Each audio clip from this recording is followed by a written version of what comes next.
નમસ્તે ખેડૂત મિત્રો, આજે આપણે જાંબુડા ગામમાં એક કારેલાનો જે અલગથી કે કંઈક નવીન પદ્ધતિથી વાવેતર કરેલા છે, એમાં કેટલી વેરાયટી છે, કઈ વેરાયટીમાં સારું ઉત્પાદન ચાલુ થઈ ગયું છે અને શેમાં વાયરસ જેવા રોગો સૌથી ઓછા આવે છે. માની લ્યો કે આ જે ટીંગેડું આ તમને કંઈક નવીન લાગશે, પણ આ વસ્તુ છે ફળમાખી માટેનું છે. જે કારેલામાં ફૂદા આવે છે, જે ડંખ મારી દે છે અને કારેલું ત્યાંથી વિકાસ બંધ થઈ જાય છે. પછી કેટલાય કે આવા રોગોનો છે, તો આપણે આ તમે જોઈ શકો ખેડૂત મિત્રો કે આ કારેલાનો વિકાસ જ રૂંધ થઈ ગયો છે.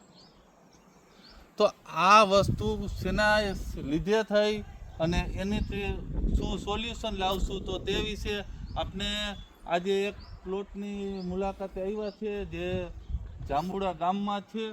અને સંદીપભાઈ, તો સંદીપભાઈને આપણે પૂછશું કે આ વસ્તુ જ્યાં કારેલામાં છે તે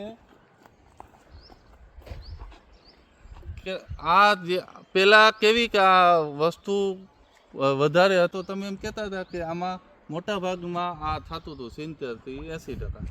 તો હવે જે 20 દી પહેલા થતું અત્યારે થતું, એમાં કેટલા ટકા રિઝલ્ટ મળ્યું? અત્યારે એમાં 80% રિઝલ્ટ મળેલું છે. હા, હજી 10-15% એવું છે. બરોબર. તો આમાં આપને શું ઉપયોગ કરેલો હતો કે જેનાથી? એમાં મેં જો આ ખાતર નાખેલું હતું, તો ખેડૂત મિત્રો આનાથી સારો ફાયદો એવો મળ્યો છે. જે ખોરાક પૂરો પાડે છે, જે 052-34 અને 19-19 એડીમાં એનો ઉપયોગ કરેલો છે. જે જમીનમાં આપેલું કે ઉપરથી સ્પ્રે કરેલો? જમીનમાં આપેલું છે. હા, ડ્રીપ દ્વારા આપેલું છે. ડ્રીપથી આપેલું છે.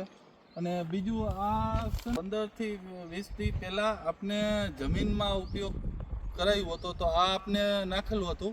હા, એ આપણે નાખેલું હતું. 1 એકરમાં કેટલું નાખેલું હતું આ બહાર અને જેટ પ્લસ?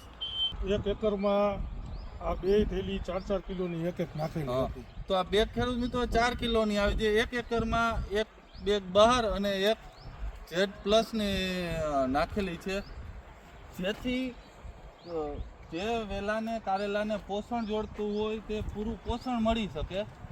અને આપ જોઈ શકો કે આ કારેલા કેટલા સરસ આવી ગયા છે અને પાંદડે આપણે કહી શકી કે રૂમખે કારેલા લાગઠ આવી ગયા છે. કોઈ પણ તમે છોડ લઈ લ્યો, તો આપને આ કેટલા દિવસે ઉતારતા હશું? 3 દિવસ 4 દિવસે?